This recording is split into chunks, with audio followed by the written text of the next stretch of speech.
मंत्री हसन दियाब ने इसे खतरनाक वेयरहाउस बताया है जो वहां 2014 से बना हुआ था। उन्होंने इसे प्रलयंकारी घटना बताया और कहा कि जिम्मेदार लोगों को नहीं बख्शा जाएगा।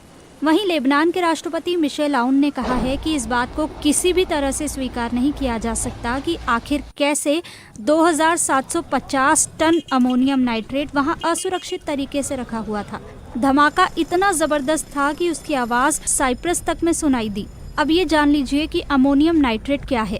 अमोनियम नाइट्रेट एक गंधहीन केमिकल पदार्थ है जिसका कई कामों में इस्तेमाल होता है, मगर सामान्यतः इसका सबसे ज्यादा प्रयोग 2 कामों में होता है, खेती के लिए उर्वरक के तौर पर और निर्माण या खनन कार्यों में विस्फोटक के तौर पर।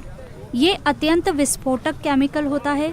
आग लगने पर इसमें धमाका होता है और उसके बाद खतरनाक गैस निकलने लगती है जिसमें नाइट्रोजन ऑक्साइड और अमोनिया गैस शामिल है।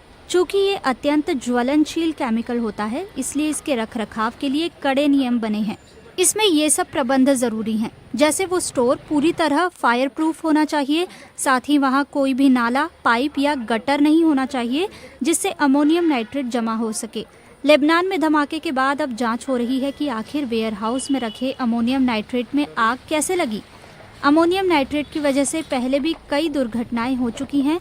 2013 में अमेरिका के टेक्सास राज्य में एक फर्टिलाइजर प्लांट में धमाका हुआ था जिसमें 15 लोगों की मौत हो गई थी। 2001 में फ्रांस के टुलूज में भी एक केमिकल प्लांट में धमाका हुआ था जिसमें 31 लोग मारे गए थे। 1995 में अमेरिका के ओक्लाहोमा में हुए धमाके में इस्तेमाल हुए बम में भी अमोनियम नाइट्रेट पाया गया था।